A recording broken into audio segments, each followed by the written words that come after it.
If the Houston Texans want their secondary to be one of the best in the league, it's going to reside on the shoulders of second-year cornerback Derek Stingley Jr. out of LSU.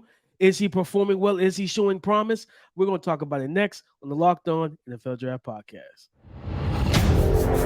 You are Locked On NFL Draft, your daily podcast covering the NFL Draft. Part of the Locked On Podcast Network, your team every day.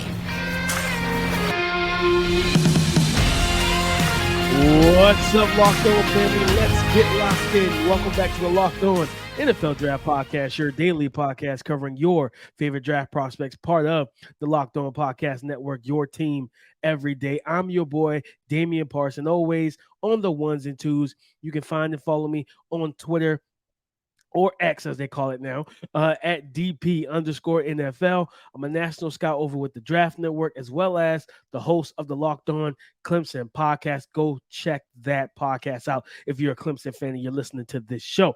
Guys, happy Monday. First off, happy Monday, and thank y'all for making Locked On NFL Draft your first listen today and every single day, Monday through Friday. Thank y'all for being the family, but also being our every single dayers.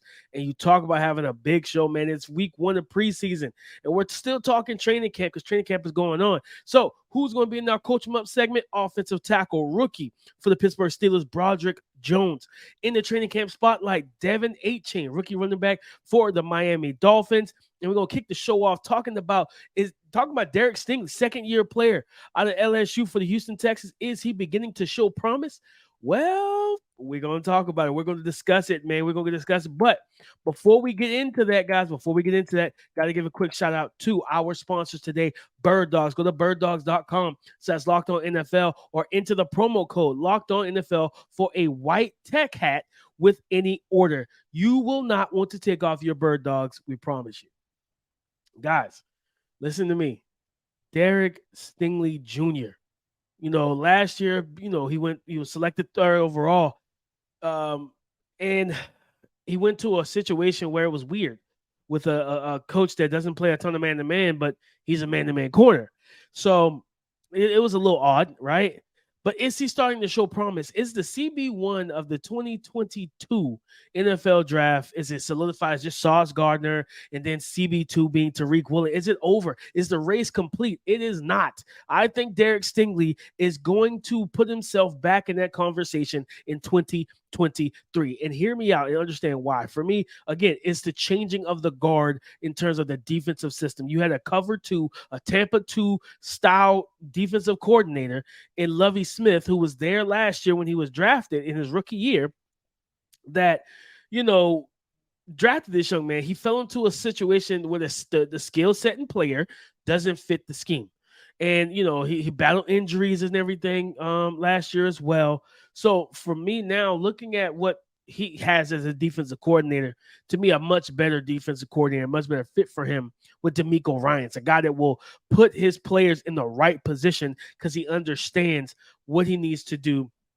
Some coaches get hung up on scheme. I don't believe that with DeMeco Ryans. And talking to some of my sources down there, seeing them running a little bit more cover 4 and more man-to-man, allowing these DBs to literally play man-to-man coverage, whether it's up at the line or playing kind of off, soft shoe, soft press with some cushion. And then you read the reports. Yes, listen, when you play man-to-man, understand something. When you play heavy man-to-man, you're going to get beat. So yes, you will see you've probably seen some of the clips of Nico Collins beating him. I think as Xavier Hutchinson got over the top of him and beat him down the field on a deep ball. But then you hear when, I think there's a clip of Jalen Petrie being mic'd up at practice. And he's like, Sting, I need you. I need something from you. I need something from you. And that was the practice. He got the pick 6 on CJ Stroud, right? So I think that was the first padded practice and everything. So what reason why for me, I'm believing that Stingley's going to usher himself and put his name in that tier of those top corners. I think just the scheme fits better, man. When you have a guy that's so athletic, and when I tell you, when you talk about athleticism, Derek Stingley Jr. was rumored to potentially be tried out, and not just tried out, but to get snaps his final year at LSU before the injuries. At wide receiver to play both sides. right? And it's like, wait a minute, y'all gonna have him playing some wide receivers? Yes, because he's a legit 4-3, low 4-3, 4-4 type of athlete. But I've listened to him. I've seen his press conferences. He said he's added on substantial amount of muscle, but he's still the same weight. So talking about trimming down and turning that body fat to as minimal as possible, and then allowing replacing any of that body fat with muscle, and just everything that he brings to the table, man. It's a pure man-to-man corner. You see the ability to click and close from depth, the footwork. I've seen clips of him working with Tank Dell, who's probably one of their best route runners and releasers, on that team. And he's just a rookie, but the quickness, the footwork, and you see the patience, staying square, staying leveled, different things like that. Yes, some guys can play cover 3 zone, and that's what you only have to worry about, deep thirds, right? But if you're playing man-to-man, you're playing cover 4, you're playing with match man principles at a high level and at a high clip, it just changes things, and you have to be prepared to defend everything. And I think Stingley, being healthy, being in this new regime, Jalen Petrie in the back end, like I really think that this is a situation where Derek Stingley Jr. to me is going to shine. I think he's going to shine. He will be back up in terms of that CB1, CB2 type of conversation from the 2022 NFL draft. I think he's going to stamp himself as one of the best young corners in the NFL in 2023. And it's just starting with getting better and better in training camp. Like I said, being able to blanket wide receivers, because even though he got beat a couple times early in camp, especially, then you read the reports about him like really locking guys up. Big Nico Collins, I think is 6'3", 6'4", if I remember correctly, big body, 220 or something like that. Really good athlete, can high point, all that stuff, right? And I think that's the main thing, is that the iron is sharpening the iron, guys. Like, I don't want it sounds good when you say, well, my cornerback's not getting beaten in camp. All right, so that means either A, your receivers are not good, or B, he's not getting tested, or C, it's just, it's coverage wins, right? And he could be in. Not saying that you want your corner out there getting torched, but you want to see that back and forth win, because I don't want a guy being 100 batting 1,000 in training camp, right? Not getting beaten in training. I don't want you batting 1,000 in training camp. I want you to deal with some struggles, deal with the highs and lows, and having that short-term memory. Okay, you just got beat for a 50-yard touchdown. All right, cool. Next rep, next 11 on 11, they try you again, pick six it, right? Have that short-term memory, man. So I think that's the main thing for me, guys, is that I think Stingley brings that to this defense. And now having a year under his belt, healthy, like I said, new regime. I'm going to keep saying it, new regime, new defense. I believe in D'Amico Ryans, and I believe in what he's building. And I feel like he's going to put this young man. Then when you have two safeties in the back, Jalen Petrie, right? And then Jimmy Ward. Jimmy Ward has played under the tutelage of D'Amico Ryans. Talking about a guy who can be that kind of that big veteran voice in the locker room to help those guys get an understanding of what Coach Ryans is looking for from his defenders. And then again, you talking about leadership too. Stingley brought guys down to Hawaii to train and get ready for the season and work on different things, man. All I'm saying is this: Sauce, Tariq Woolen, those guys had tremendous, outstanding rookie years, and Stingley seems like a forgotten guy. Afterthought of sorts. Don't do that. Don't make that mistake with Derek Stingley Jr. I truly believe that this young man is going to shine. I believe that he's going to turn the spotlight and the stage light on himself and say, watch me perform as one of the best corners in the NFL and one of the best young guys in the NFL in 2023, guys. So for me, is he showing promise? Is the stock up? Is the arrow pointing upwards? It absolutely is. So I'm rocking with my guy, Derek Stingley Jr., cornerback for the Houston Texans. But guys, you talk about spotlight, stage light, things being bright. Running back Devon Achane. If there's anybody that I truly believe that can keep Dalvin Cook off of their roster and be the reason for it, I think Devon Achane can do that. So I'm going to talk about his stake to keep Dalvin Cook as a free agent and off the Miami Dolphins, and what I'm looking forward to him going into his first preseason game, coming up next on the Locked On NFL Draft Podcast. Finding pants that fit, that are flexible and comfortable and versatile It's not easy. I can tell you from personal experience, but let me introduce you to Bird Dogs. Bird Dogs make me look good, so they're going to make you look good, guys. I love their stretch khaki shorts that are designed to fit slimmer through the thigh and the leg, give you a truly sculpted look, especially after the hours during leg day in the gym. Their shorts do the exact same thing as Lululemon's, but they fit way better. They also fit better than those restricting stiff cotton-made shorts that you have in the back of your dresser drawers in your closets.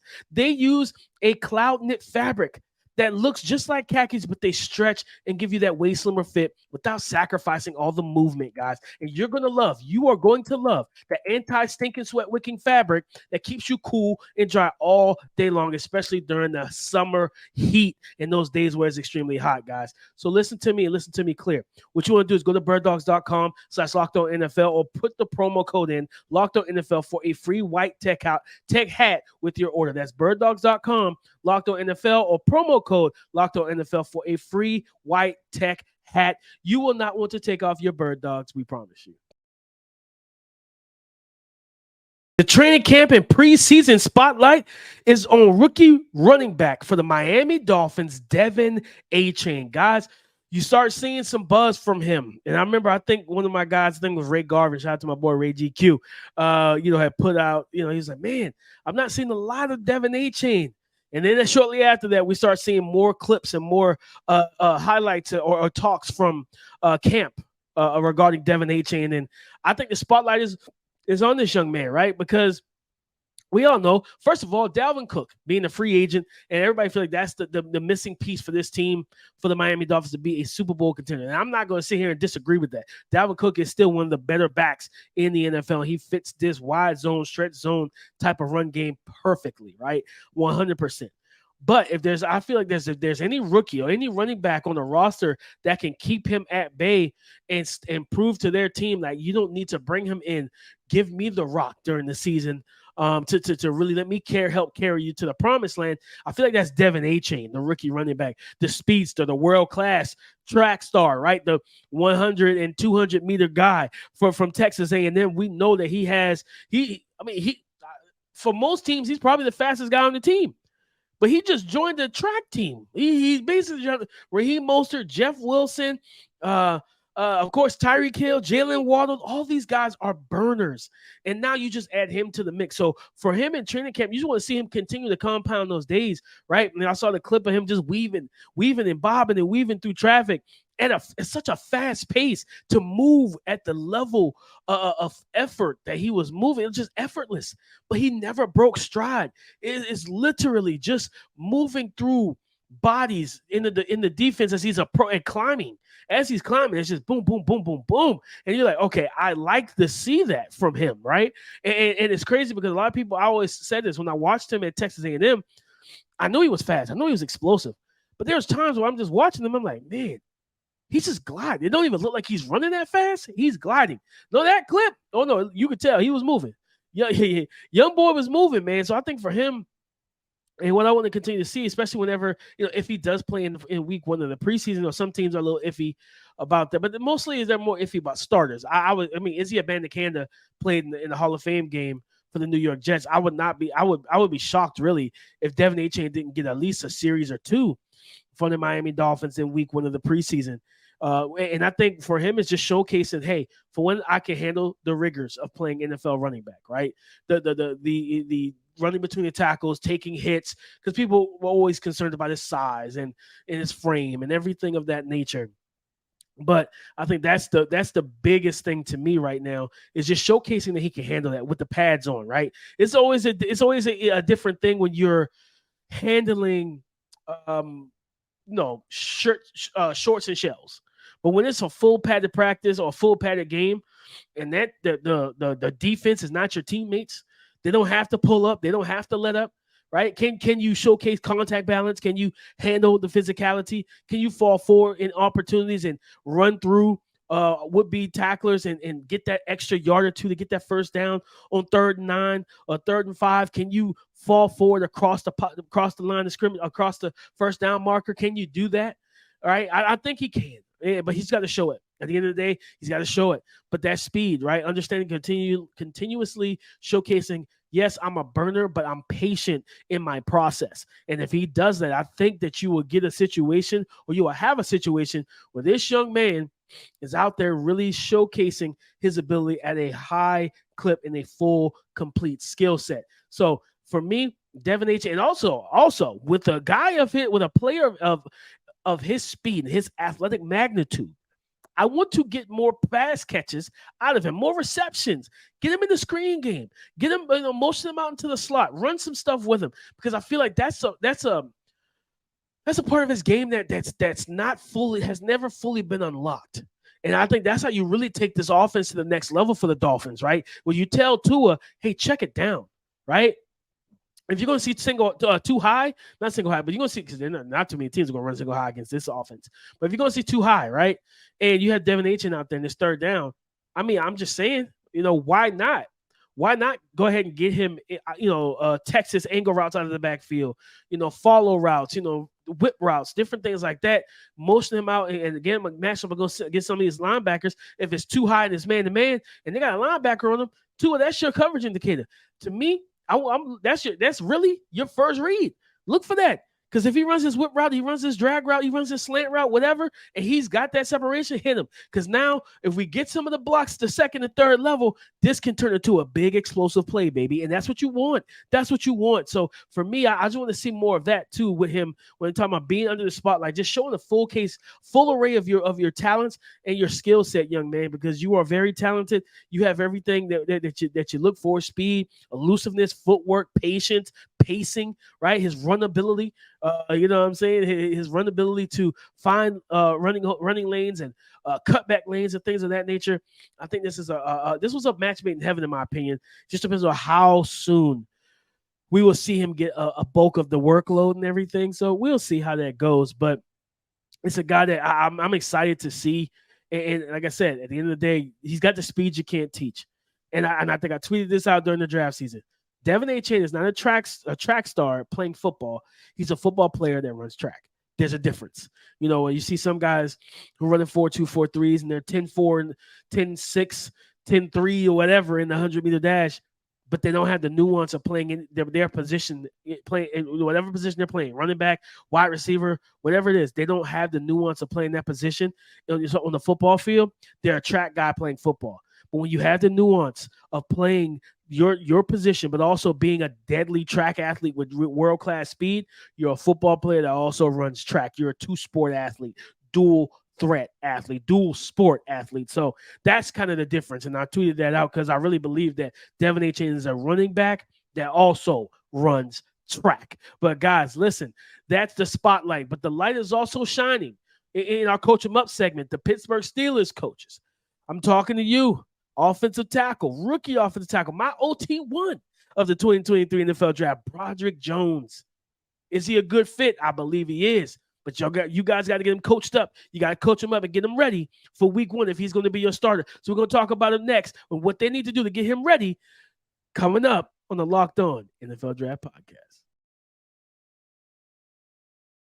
Is America's #1 sports book, FanDuel. And right now, guys, you're going to love this. Football season is about to kick off, and FanDuel is going to give you the chance to win all season long. Because right now, when you bet on your Super Bowl winner, FanDuel gives you the opportunity to win bonus bets every time your team, your Super Bowl winner, wins during the regular season. Let me repeat that. If your Super Bowl winner wins during the regular season, every time they get a victory, you get bonus bets back every single time. Just pick a team to win the Super Bowl, and you'll get those bonus bets for every victory they have during the regular season.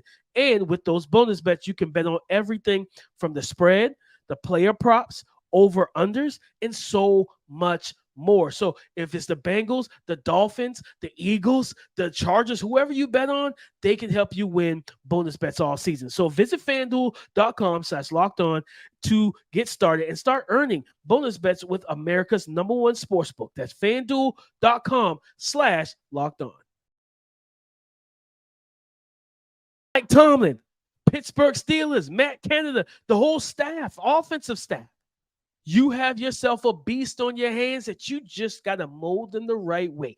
Broderick Jones, rookie offensive tackle. I'm excited for this. And I feel like this is a situation, first round pick, And I was so happy to see him go here because he's going to help Najee Harris and Kenny Pickett, right? Help be physical, athletic up front, and dominate the trenches. But what does he need? He's a one-year starter. He only started one full season at the University of Georgia. So you think about the things that he needs to work on. Consistency with his technique, right? Consistency with his plan, studying and consistently learning. The word is consistency here. Learning how to handle the variety of NFL rushers, right? Because you will hear I think it was a couple of days ago, where he went 4 for 4 out in either team drills or one-on-ones in pass protection. Then recently, you heard about Cam Hayward getting underneath his pads and long-arming him and taking him for a ride. So what does that mean? Is that even though he's so physical, he's got 34, almost 35-inch arms, crazy, really great wingspan for a 6'4", 315-pound tackle, he's still raw in certain aspects. So what does he need to do is just learn how to handle those different guys, handle the Von Millers, handle the Myles Garretts, right? See the TJ Watts and the Alex Highsmiths at practice. But also, when you think about the twists and stunts and the different games that they run on the defensive line in the NFL, you got to deal with the Cam Haywards, right? You got to deal with the Aaron Donalds. You got to deal with those type of guys, the Vita Veas, that will actually slant in your direction to free up the edge rusher that's going to work back inside. He's the guy who's going to create the surge, and he's going to attack you to create said surge, right? So you got to deal with those things, right? But at the end of the day, again, physical. He's a dominant type of athlete. I think he reached 19, almost 20 miles per hour on the GPS during practices in open field at over 300 pounds. Yes, this is an athletic kid. And this young man is so talented, right? His hand strength, his grip strength, and he's just got to learn how to play within himself, down to down, snap to snap, game to game. And I think if he does that, he can be. And at the end of the day, it's like, what is your plan? If your plan is to, of sorts, work them around slowly, okay, cool, do that. Whatever your plan is. I always say draft for the plan, whatever your plan is. Because you had Dan Moore, who's been there, I think, 2 years, and he's been, I would say, admirable at left tackle. But when I watched him at Texas A&M, I always felt that Dan Moore was better at guard. And this is a situation where if Broderick Jones is going to be brought along slowly, that means you trust Dan Moore to kind of carry the load while Broderick Jones is getting up to speed. But if you're on the opposite end of that spectrum, if your plan is for him to be the day one starter, to be the starter opening week of the NFL season, week one, your day one starter, what you would need to do is get him prepared and get him prepared now.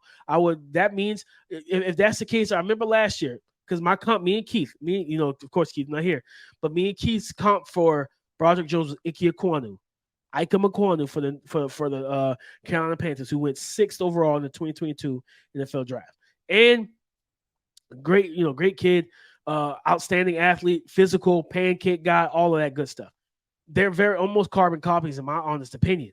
Well, I remember going to Carolina Panthers training camp last year and listening to Brian Burns talk about, you're not going to run through Ike, but Ike has to learn how to block these twitchy, explosive, bendy edge rushers like myself.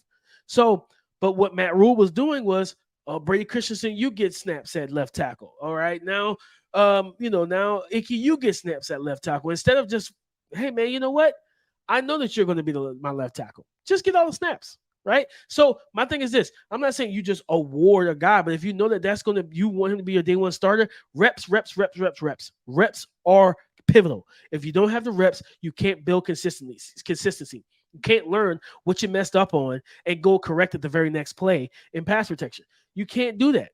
You can't. You need to have the reps. So if I have any advice for the Coach 'em Up segment, from this Coach 'em Up segment to the Pittsburgh Steelers coaches, just have your plan.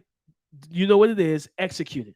If he's going to be your day one starter, give him the reps now. Let him learn. Let him win. Right. Let him succeed. Let him fail. Let him taste both ends of the spectrum. Let him know what it feels like. Right. Let him know what it feels like to succeed as a left tackle in the NFL, but also fail as a left tackle. And then he can figure out how to turn his failures into success. So that's my advice for the Coach 'em Up segment to the Pittsburgh Steelers. And shout out to Mike Tomlin, one of the best coaches in the NFL. Love that guy. And I have high hopes for this Steelers offense, man. They got some players, and hopefully they can get this offensive line solidified. And that starts on the edges. And I think Broderick Jones can and will help that when he gets into the lineup. But guys, shout out to y'all for being the everydayers, man.